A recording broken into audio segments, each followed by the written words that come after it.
dentists must build a personal brand. They also must make content. There's no way around it. We love dentistry. We're passionate about it. But when you're like, oh, I just have to work on this computer, I just have to like have meetings with people, like it's so much easier than dentistry. And I think nobody talks about that. You got a crooked smile, well that don't bother me much. You double over working double time, you double tough. I'll just shine it up until the sun hit like a glare. I gotta dare, get the fuck up out the chair. Dr. Jonathan Snow has a unique story, transitioning from practicing orthodontist to digital marketer, serving as the co-founder and chief innovation officer of Avenue Z. While Jonathan served as a general dentist and captain in the U.S. Air Force, he built an affiliate marketing platform that generated 9 figures in revenue within 2 years. This led him to creating the Snow Agency, a full-service digital marketing agency. In this episode, you'll learn Jonathan's tips on how dentists can turn their passion into a thriving business by focusing on what you love and letting go of tasks that drain your energy. Learn why Jonathan's #1 tip for professional success is to build a personal brand through consistent, engaging content that connects with your ideal audience. You'll get Jonathan's tips on how to step out of your comfort zone and see beyond the daily grind so you can focus on the bigger opportunities. Welcome back to The Happy Dentist. How did this all evolve from orthodontist to marketer? Tired of bouncing between ClinChecks, refinements, and Invisalign bills? Serving patients is what you do best. Leave the back and forth to us. With TwoFront, you get to unwind, fully automate your Invisalign practice, and watch your patients receive the highest level of care without losing any control. From closing your patients to designing ClinChecks, managing insurance and compliance, your TwoFront team does it all. Think of it as a splash of simplicity. Use one simple platform to have full visibility of your patients in treatment. Dentists and orthodontists across 150 practices have jumped in, seeing their Invisalign production soar without adding any extra chair time. TwoFront members have seen a 350% increase in production, adding over $100,000 in profit to their bottom line. Whether you're on the court or in the office, TwoFront helps you ace your goals. See how TwoFront can transform your practice. Visit mytwofront.com/Ingrid to book your demo and dive in today. Yeah, so it's a really long story. I'll try to keep it short. But before I was an orthodontic resident, I actually served in the Air Force as a general dentist for 3 years. That's kind of where my marketing journey got started. I was stationed in the middle of nowhere in Shreveport, Louisiana, in the deep south. Had nothing to do there. This isn't like New Orleans. This is literally in the middle of nowhere. So the days would start at 7 a.m. They would end at 3 p.m. I'd get home. It was before I was even married. Had nothing to do at the end of my day. And my brother, who was ironically studying to become a dentist, he was already about to enter dental school, but he had an idea, and he came to me with the idea to build an affiliate marketing platform for Instagram influencers. This is back in 2014. And so he was building these big Instagram pages back in the day, very early on. So his biggest page still exists today. It's extremely successful, at Rap, R-A-P. It's a hip hop media company. They have over 20 million followers across Instagram and TikTok, and he was building all these other niche pages. He had reggaeton, he has a gamer page, all these different audiences he was building. And he identified very early on that influencer pages were not yet being monetized. So people with large followings on social media, we can place ads on those pages and make a ton of money, essentially. And so I was like, okay, sounds interesting. I'll kind of help you build that platform. And that just led into getting really deep in the influencer game, started working with every Instagram influencer you could think of, and drove 9 figures in revenue through that platform within 2 years of launching it, purely from Instagram influencer posts for affiliate offers for e-commerce brands. Then we had this massive network. We started launching our own e-commerce brands. We had 9 brands at our peak. We ended up building a huge team, running our own warehouse, fulfilling thousands of orders a day, got deep into paid media and all the other elements of marketing. And over the years, we developed a reputation. Clients started coming in, asking if we could run their marketing because they saw what we were doing for our own brands. During that time, I wasn't ready to just, leave dentistry. I went to dental school to become an orthodontist. So at the end of my 3-year commitment with the Air Force, started orthodontic residency, moved back to the Northeast, went to Maimonides Medical Center. And it was juggling being a hospital resident, commuting 3 hours round trip from New Jersey to New York City every day, but still were scaling my brands, taking on clients. And during the last 6 months of residency, I was under contract to buy an orthodontic practice in New York, and COVID hit during due diligence. So couldn't even open an orthodontic clinic in New York City during COVID. As we all know, elective treatment was not permitted. And that was the first time I actually stepped away from dentistry and focused full-time on the marketing side of things. And the agency doubled in size. We sold our brands also throughout my residency. And by the time things opened back up and like the deal was still on for the ortho practice, my agency was double in size, and I had to really have that moment of introspection. Can I juggle being a business owner on both sides of my career, essentially? And made the difficult decision to pull out of that deal and focus full-time on the agency and on the e-commerce stuff. And haven't treated a patient since COVID. I moved down to Miami, and the rest is kind of history. Ended up selling my agency last year, still full-time with the holding company that acquired us. I love what I do and fortunate to have the experience that I've had. So did you have marketing experience when your brother called you? Like when your brother called you and said, hey, let's do this thing. I mean, you were a dentist. Yeah, no marketing experience at all, actually. I did barely So even was your use Instagram brother for your myself. mentor in that aspect of the marketing world? No. Or was it just learn he as just you had go? a great idea. Yeah, he was building these pages, identified an opportunity. I thought that opportunity was absolutely worth my time. I saw kind of where the puck was going in social media and influencer marketing, and just I like the figured hockey it. reference, by the way. Great Yep, quote from exactly. Gretzky. Yeah, so it was just self-taught. Everything was self-taught. It wasn't rocket science. I figured if I could study and become a dentist and then specialize, become an orthodontist and get, good grades on boards and everything like that, social media isn't exactly rocket science relative to what I already accomplished. So it was pretty easy to learn. Interesting. So what did that look like? What were you actually doing with the social media company? The discussion here for me that is very useful is to use our combined experience as 4 people that went through dental school. We were all clinicians. We all saw patients. And at this point in time, we are not seeing patients at all. None of us, right?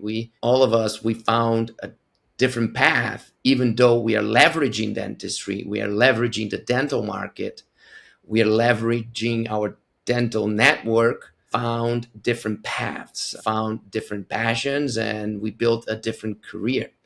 And why I think this conversation and learning from Jonathan is so interesting is because there are so many dentists out there that can have this aha moment and realize that even though clinical work can be amazing, there's so many other things that we can do, and even do other things focused on the dental market. So as we were talking before, Ingrid, you built a whole company serving orthodontists, and now you're running this company. Kyle, became a founder of AI company, and now it's a mental health coach. I moved away from clinical work to found a digital smile design company, and today running the company and developing software and serving dentists as an advisor, consultant, and service provider. Jonathan made this amazing move into marketing. I think this is the discussion here, and this is what we want to learn, share with the audience. Jonathan mentioned before we went live, learning how to take risks, because it is a very risky moment where you say, okay, I invested millions in my dental career, so many years and effort, but I see this other opportunity, and maybe this is going to become even bigger for me. That's a big, big step. Identifying that maybe the other thing, you're going to like it more. And that's what really matters. Also identifying the right opportunity, because at the end of the day, you can love something. If you're not successful, you're not going to like it. So you need to succeed on the other thing. Otherwise, you're going to regret leaving that clinical practice behind. So you need to find the opportunity.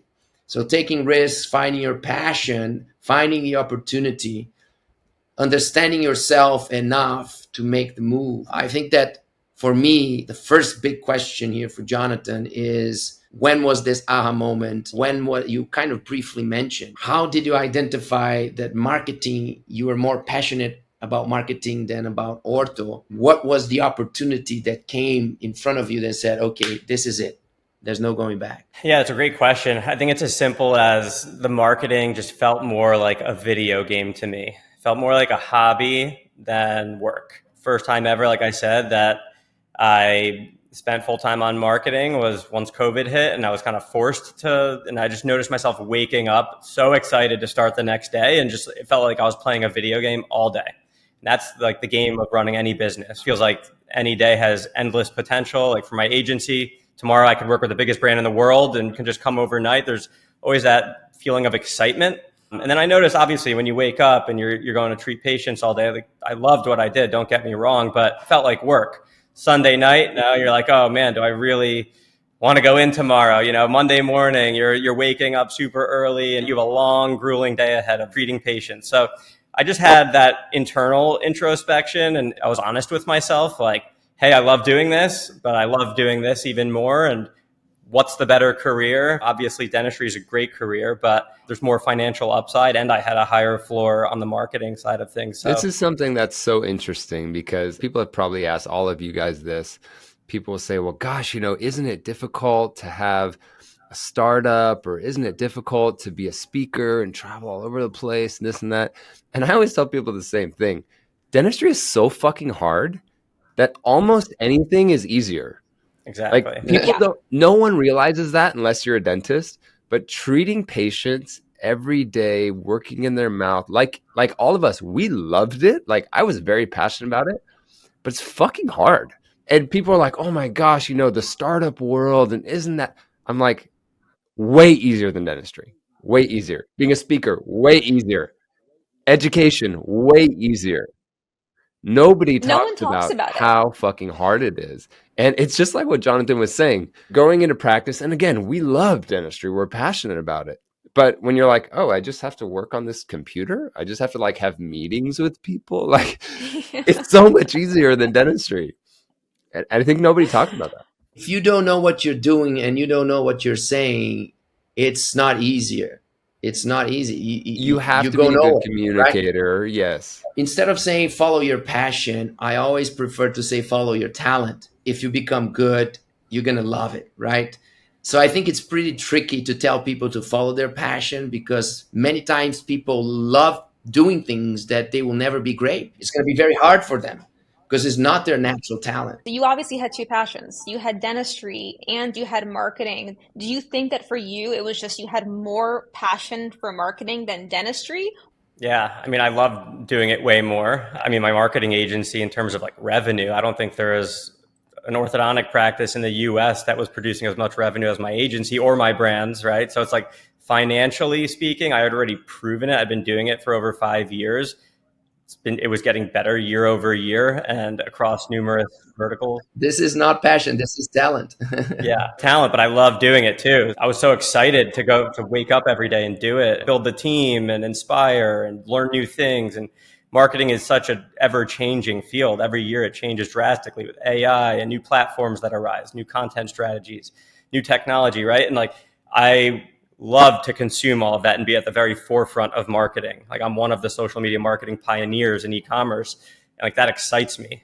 I read way more about, I'd also find myself in the past decade reading way more about just like the business world, entrepreneurship. I was excited more on the marketing side of things, of consuming knowledge, than, reading case studies on, orthodontics and literature and the new stuff that was coming out. So that was the work. If you put aside the money and you put aside what you like the most, are you better? If you would focus on orthodontics, do you think you would be better at orthodontics or better at marketing?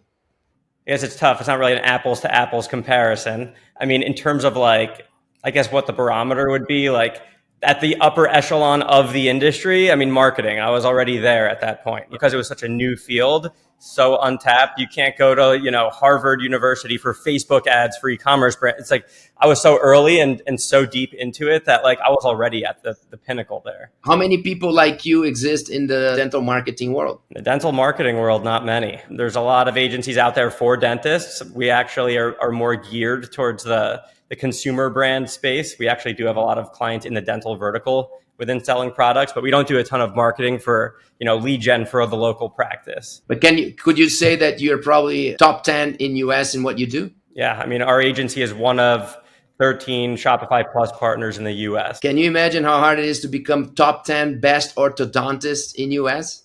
I really resonate with that because this is one thing too, is like when Christians stopped practicing, we lost an incredible lab technician. When I was practicing, I felt like I was pretty good. I was writing research. I was speaking on the top podium, showing my clinical work. However, I felt like I would see so many other dentists that were so good or better than me. And what am I really adding? But then for me, my path away from the clinical practice started with the speaking world. And I started speaking and saying, you know what? I'm a better speaker than this person. I'm a better speaker than this person. Oh, maybe I can add more value by speaking than I can with doing clinical dentistry, even though I thought I was okay. I was pretty good. Exactly. That's my point here. I actually have a contrary opinion. I decided to become an orthodontist when I was 8, spent my whole life working towards becoming one, got to ortho residency, and I was so depressed. I called my dad and I was like, Dad, I don't know what I thought I was doing, but I actually don't like ortho. And I was crying. I was sobbing. And my dad was laughing at me. And he said, Ingrid, no one likes something that they don't know how to do. Put in the hours, just focus on getting the craft these next few years. So when I hear your story, Jonathan, what I think is you just had more hours in marketing. Like you were just better at it when you had to make a decision. Yeah, I think that's a fair point. But you're saying the same thing. You said just put the hours. If you have the talent, it's going to be a shortcut. If you put the hours on something that you don't have the talent, it's going to take 10 times more years to actually become just great, just good, not the best. That's the short, finding your talent is the shortcut. You need to be pragmatic. I tell young people, just be pragmatic. Don't row against the stream. Don't fight against your natural talent. Everybody has that. You put the hours, Ingrid, to become a good orthodontist, and you became a good orthodontist, but then you went do something else. I can tell you that probably you have more talent to do what you're doing now than to be just becoming an orthodontist. You are already an entrepreneur that is also top in the country as a young age. So you made the right decision. You followed your talent beyond orthodontics, and you were brave enough to say, I became good at this, but I can be even better doing something else. I can make a difference. I can leave a bigger legacy. And that's what Kyle was saying. And that's what Jonathan did with marketing. I just want to go ahead and ask you, how do you think that dentists should transform their passion into a good business? What does that look like? What's your advice? Tired of bouncing between ClinChecks, refinements, and Invisalign bills? Serving patients is what you do best. Leave the back and forth to us. With TwoFront, you get to unwind, fully automate your Invisalign practice, and watch your patients receive the highest level of care without losing any control. From closing your patients to designing ClinChecks, managing insurance and compliance, your TwoFront team does it all. Think of it as a splash of simplicity. Use one simple platform to have full visibility of your patients in treatment. Dentists and orthodontists across 150 practices have jumped in, seeing their Invisalign production soar without adding any extra chair time. TwoFront members have seen a 350% increase in production, adding over $100,000 in profit to their bottom line. Whether you're on the court or in the office, TwoFront helps you ace your goals. See how TwoFront can transform your practice. Visit mytwofront.com/Ingrid to book your demo and dive in today. Yeah, I think they just need to introspect and identify what parts of their day they really don't like and what parts of the day they really enjoy doing. And the more that they could double down on the things that they enjoy doing and carve out the things they don't like doing or the things that make them upset, whether it's a procedure they don't like doing, whether it's a type of patient if they're a pain in the ass to deal with, or whether it's an assistant in their office that's just not cutting it and it's making their lives more difficult, you have to figure out how to optimize your day. And when you're happier, you're going to do better work, you're going to produce better results, and ultimately you'll make more money. Does that also apply to clinical practice versus business management? So let's say you're a practice owner, you find you really like doing the business side and you don't like doing the clinical side, or vice versa, which is most of the time. I love doing the clinical side, but the business side frustrates me. I'm not good at it. I'm not good at communication. Do you recommend that people in that case, let's say, partner with a DSO or DPO, or do you think that they delegate, get like an interim CFO? Exactly. Yeah, no, if you love practicing and you don't like the business side of things, you probably should not be a practice owner. then it would make sense to be an associate, or maybe if you had a practice, then you partner with a DSO that kind of takes over the back office side of things. And on the flip side, if you really don't like practicing, but you love businesses and you love, being an entrepreneur, then you hire dentists, you open a few different practices, you expand, and you focus on the aspects that you love doing. I really like what you said. Double down on what you enjoy. I love it. Double down on what you enjoy. So you need to identify that. And that brings me to another question here, because double down on what you like the most means that you understand that any type of project requires many things to happen. You're identifying the ones that you don't like and the ones that you like. Basically means you need to learn to work as a team. You need to learn to delegate. You need to learn to become a leader.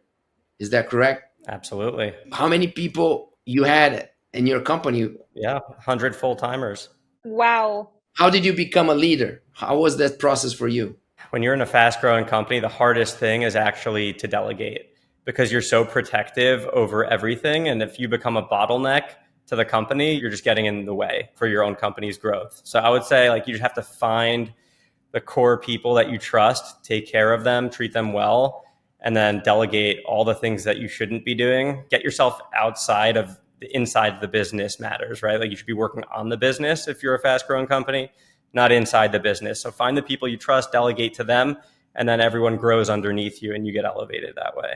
This is very challenging for dentists on the clinical side, on the business side. We like to control the margin of this and how much we're tipping this tooth and the shade and the translucency and the embrasure. And, we love to have that control. And I think that becomes really challenging for dentists, which is why most dentists aren't able to scale their business, even on a practice level, right? Because they don't want their assistants to do their provisionals, because their provisionals won't be as good as if they did it. But maybe it doesn't need to be as good as if you did it, just needs to be clinically sound. I know I struggled with this for sure, especially in my practice. What's interesting for me was when I wasn't doing clinical dentistry, I didn't struggle as much with delegation. I still do, even on my education side. I still struggle a little bit, but not as much as I did with clinical practice. And I'm wondering what people here think about that. How do we grow with quality? Because that's the dilemma. Yeah, that's any business. Trust but measure. That's my motto. You can't just delegate and then just let it go to pasture. You have to check in. If you give initiatives out, you delegate, you always put a deadline on there so you know when you're going to revisit it and review the work. Slowly you end up delegating more and more, and you kind of loosen the reins a little bit, but never lose full control. Just always pop into random areas of the business and just take a look at kind of what's being delivered, and you could uncover a lot there.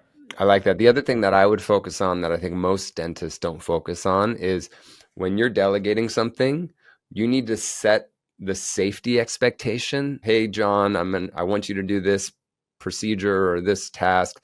However, this is as much on you as it is on me to explain this to you correctly. So you're setting that safety for the employee at that time, and say, if there's something you don't understand, or if there's something I'm not explaining well, I want you to come to me and tell me. Because I think if you don't set that safety, the person you're delegating to becomes very worried on what they're going to do. And you have to, as a leader, you have to be approachable, or else your team doesn't come to you, things fester, and that's where things get blown out of control. But maybe the person you delegated to is not confident and doesn't want to, look bad in front of their boss. Yes. How would you figure out what you should delegate versus what you should do yourself? In dentistry, you're saying? I'm kind of saying in general, outside of dentistry, right? When you're owning a business, I think if dentists can take this as business owners, what do you delegate and what do you not? Great question. I think you'd have to think about leverage. You should only, if you're the highest ranking person in the company, you need to focus on the things that have the most leverage for your business, will drive the biggest impact. If it's technically execution work, tedious tasks, take a look at your calendar. What are you doing all day? Trim meetings that are unnecessary and trim tasks that are monotonous and can be handled by some lesser position, essentially. Those are the things that you delegate, and then you focus on the things that are going to drive new business, drive service growth, or any new products or features that are going to enable your business to grow. And then everything underneath is what gets passed off. I think with that, you can go to the Eisenhower matrix. So the Eisenhower matrix looks at important versus urgent. You see what's important but not urgent. One is to delegate, one is to do, one is to schedule, and one is to delete. How do you think dentists should go about building their personal brand? Building a personal brand is critical in this day and age. Just with social media, everyone consumes their information on kind of how you're perceived in the public. Whether you're an associate or a business owner, entrepreneur, whatever you are, the personal brand will always pay dividends and it compounds over time. I think you need to, the longer the time in the market of building that personal brand, the larger that personal brand will be. The more doors it opens, the more opportunities it brings, the more revenue, more growth for you as a person or entrepreneur. It's something that I've really been focusing on for the past couple of years. You got to put yourself out there. You need to identify who your target audience is and what pain points potentially that a target audience has, and how your service solution kind of solves the problems of your target audience. And that's how you frame the content. Can't tell you how many opportunities just building the personal brand has brought me: speaking opportunities, new business opportunities, new clients. Everything kind of revolves around the personal brand. And that's probably the biggest lead gen funnel we have right now for our agency. How long do you think it takes to develop a personal brand? It takes at least a year or two to get traction. You need to just get started on it. And I would say, like, once you get to a tipping point of a few thousand followers, then it's really more exponential growth in nature and things start picking up. If you just find your voice and just jump in the pool and just do it, you'll start learning the types of content that really works and resonates and the types of content that doesn't. And then you double down on those things that start working well and you iterate and you keep pounding from there, essentially. I think that's an important timeline to set for people, because I know that a lot of people now want this instant gratification. If you're saying, oh, I did my personal brand for 3 months, it wasn't growing and nothing happened. Like, I think for me, my personal brand continues to evolve as I change, right? I mean, my personal brand used to be very much, I am kind of perio-restorative implant guy, right? That was what I did. That was what I spoke on. That was what all my followers wanted. And then it changed a little bit and it was kind of, okay, now I'm doing AI and startup world and speaking. And then now it's a lot more on the mental health side. Still have some of those other aspects. It is a long haul for sure. And it doesn't need to even be, you don't want to get too niche on your content when you're building a personal brand, or else you'll never grow the personal brand. I think it's important to identify like your passions in life, what you're really good at, and kind of combining all of those things into your personal brand, essentially. And the brand can go anywhere from written content, audio content, visual content, in real life content, at Twitter, LinkedIn, Instagram, TikTok, podcasts, speaking engagements, things like that. I even launched a newsletter this year and kind of figure out how I can come up with the same type of content and most efficiently disseminate that content across channels. So I think it's not just the message you're sending, but how you get it out there. Like, you could have the best voice in the world, but if not enough people are hearing that voice or the points you're making, and it doesn't go very far. So you need to think about the strategy to get it out there. From the dental world, do you think that dentists should make their practice a personal brand? Let me preface this with, when we started on Instagram a long time ago with my practice, we tried to make the practice its own brand and post on the practice. And what we realized was people didn't connect with a practice. We had this practice Instagram, and then me and my partner Matt had our personal Instagrams. And what we realized were people wanted to follow people. They didn't necessarily want to follow businesses as much. And we definitely struggled with that. That's a great point you bring up. It's the same, even with my personal brand and my company. Obviously, my personal brand is growing way more than the company, but the company gets all the benefits from me growing my personal brand, because people see what I do, they follow me, and then they come in for my company. And my company has figured out really good ways to repurpose my content into blog content. So now our SEO presence is going up for the company. If I talk a lot about a certain topic in digital marketing or e-commerce, my company turns my tweets or LinkedIn posts into a blog article. Then people are searching about that topic. They end up finding the company. So I think it's finding your way as a person. People will then get awareness about your brand and your business, and it's a win-win ecosystem for everything. Yeah, I really like how you said that. Brand or the company benefits from the personal brand of the person leading it or involved in that. That's a really good takeaway. Yep. It's true. I didn't think about that. That's exactly from my experience, that's exactly what we did, what worked for us. And initially, people don't want to follow. If they don't know you and they don't know your company, they don't want to start by following your company. You're going to grow your personal brand. People will start following you. That doesn't mean that you shouldn't create a channel for your company. It just comes behind your personal brand, piggybacking on it. We saw that our company brand channel was not moving at all. I was moving up, and at a certain point, then I started to drag the company profile. And today, it became to a point that I'm growing less and the company is growing more and getting closer to me. Wow. As someone here who hasn't invested a ton of time in personal brand, how do you suggest that people get started? Like, I tried to film one little video and it took me 2 hours because I just sounded like a bumbling idiot. I think personal brand for a dentist and a business owner, entrepreneur is a different type of approach. As a dentist, you need to think about, like, what's going to bring in new patients. Think about your service, maybe before and after pictures. You want people to build trust, social proof that you do great work. But for personal brand, for me and my company, it's all about the framework of thinking. So like for me, anytime I think of something, and when I go through my day and I find something that I thought was very insightful, and I would type a message to my team in Slack or email or whatever it is, every time I had like an aha moment within my day and I shared it with my team, I always found out that would be great content as a LinkedIn post or a tweet. Because if my team would find it insightful, that means the whole industry would. Rather than typing these long-winded Slack messages or whatnot, I would put it in a tweet and LinkedIn post and then share the link to that to my team. And they're responsible for reading it, essentially. And that was just a high leverage way of building personal brand without sacrificing a ton more extra time than I already had been. And guaranteeing some initial likes. Exactly. Yeah. And if they engage with the content, that's even better. It games the algorithm and you get more reach. If they don't, they are fired. Exactly. Yeah, no, I encourage everyone within the company to build a personal brand just to motivate themselves, because your voice does get amplified. If it's just me posting all day, that gets a little played out. If it's 5 people from my company, 6 people, 7 people, it's like, now we're establishing the company as having a whole cadre of leaders within the industry, and that expands the reach. We play off each other. So I would encourage, as a business owner and a leader, is encourage your people to also build personal brands.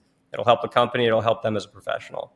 Ingrid, I would say that the challenging part about creating a personal brand is it takes time. And that's why so many people don't do it. And that's why if you're the person that puts in the time, I remember when I started taking my Instagram posts and doing them on Keynote, like it wasn't just a picture or a video. Like I would make, like, this is when I was teaching more about implants, but I would make, I would draw something here and this is how bone loss works. And I would put the reference.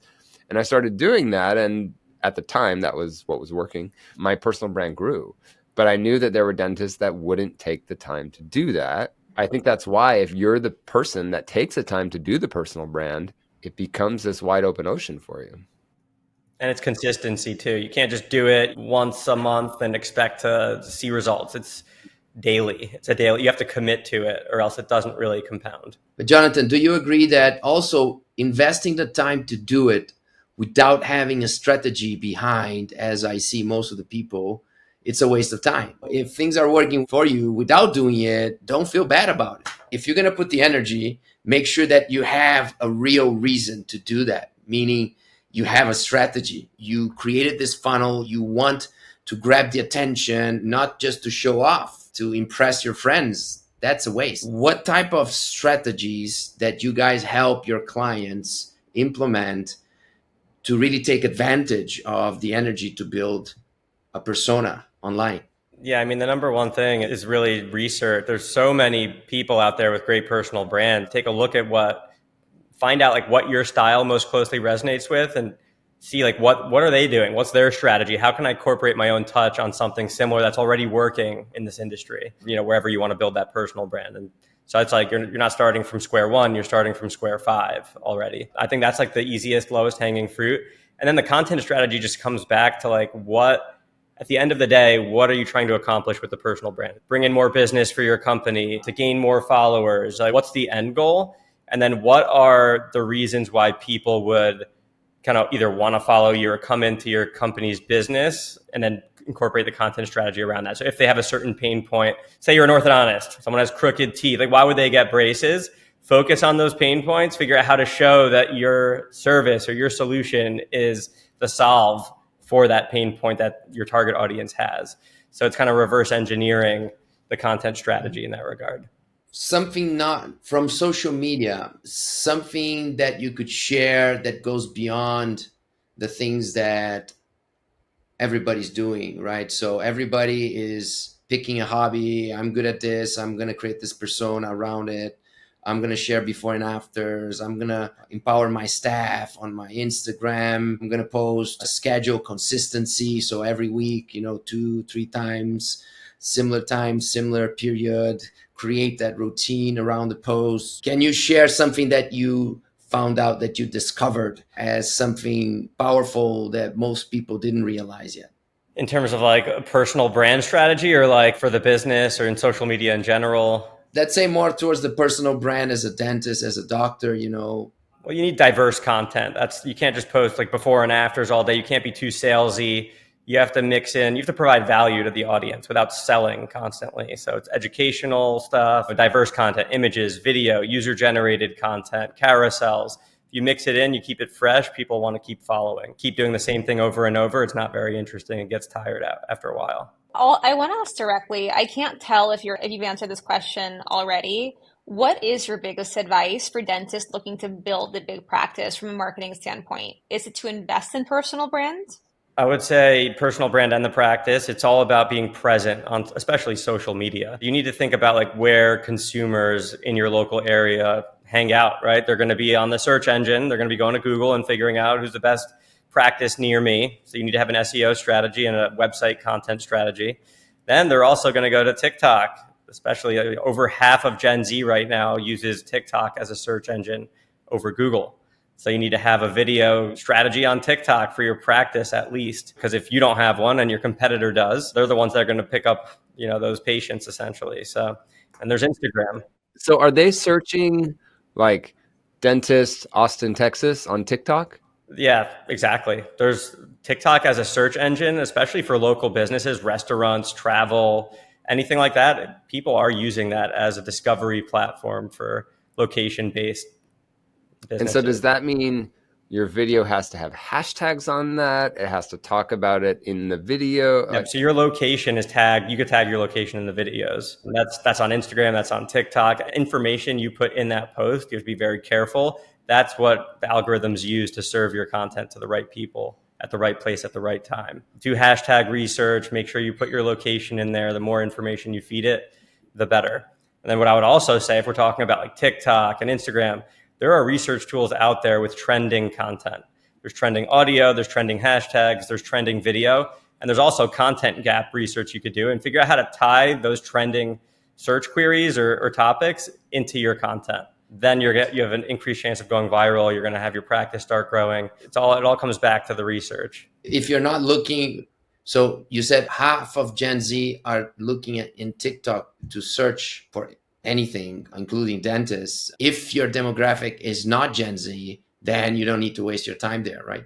I disagree with that because Gen Z is getting older and older and older, and they're actually going to be the largest part of our customer base pretty soon across any business. If you forget about Gen Z because you think, oh, they're so young, they're so far away, they're actually much closer to being the dominant target market very soon. For people like us, everyone on this show who market to dentists, would you recommend being on TikTok? Marketing to dentists, I would say, so TikTok has an interesting reputation. Everyone thinks it's all Gen Z.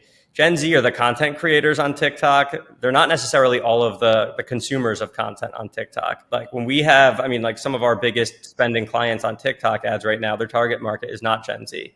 People that are parent age, so anywhere from 30 to 50. These types of people might not be represented by the content on TikTok, but a lot of them are consuming content. I think of it as like you need a strategy on TikTok and Instagram and figure out how, and fortunately, Reels is such a big component of Instagram now, so a lot of that content can translate to TikTok. So you need to figure out like how you get your short form content, disperse that on TikTok and Instagram efficiently. All the content, you have to be present on every platform. That's really what it comes down to. It's TikTok, it's Instagram, it's Facebook, and it's Google search. Those are the main drivers of business for pretty much 99% of businesses out there now. And all it's of a lot these, of work. Yeah, like the average dentist. Yeah. The good thing is you could hire these Gen Z kids right out of high school or college to be your either work as a front desk person or an assistant, and you give them another hat to wear as your content creator. They're all talent, just like we're really good at computers, kind of built into our education. Content creation for people of that age group, or it's an innate talent they all have. So it's figure out how to incorporate that into a job description if you don't have like a full-time role available. If you don't have the size of a practice to have somebody full-time just for that, you should have somebody that can do that as well. Every practice should have a person that is in charge of content generation. Exactly. I think every practice, if you're not present on social media or have that content strategy, you're not going to grow as well as the guy around the corner that does have that strategy. Yeah, because realistically, like we started off this conversation talking about how hard dentistry is already, right? Like I can imagine traveling an hour to my office, working all day, seeing patients, coming home, like seeing your family, and then try to make some content. Like it just feels like a big ask, like a tall order, especially if reels are the medium, and reels take a long time. I mean, Kyle, do reels take you a long time? Not that much anymore, but they used to. And it comes back to delegation. Like I don't edit my creative content. I actually am horrible at editing video or pictures. I delegate that. The written content is all me, but maybe the content ideas are all me, but you got to hold people accountable to the things that you aren't good at or the things that are taking up too much time that you shouldn't be doing. Reels take a long time, and it's the editing component. Shooting the actual reel is a minute, 30 seconds. Maybe you have to reshoot it 3 times. We're talking about 5 minutes. Maybe it takes you 3 to 5 minutes to come up with the idea and kind of a script that you'd want to follow. Not that time consuming, especially as you get better and you do it more, it's going to take less and less time. It sounds like dentists must build a personal brand. They also must make content. There's no way around it. You want to build a big business, you gotta make some content. My last question for you is, outside actual marketing, what would be your final message for dentists? Outside of marketing, final message for dentists would really be to just step out of your comfort zone. I think dentists are so tunnel visioned in a good way, I guess, in practice. We've been trained to look at millimeters and centimeters our whole entire lives. Sometimes you miss the big picture, or you're afraid to step out of your comfort zone, things that'll help enable personal or professional growth. When you step out and you kind of understand what's working well, understand where you want to go, and figure out the steps on how you got to get there. And a lot of times that won't happen within that 9 to 5 day to day treating patients all day. You got to think about outside the box things to get where you want to go. I love it. Love it. That's it.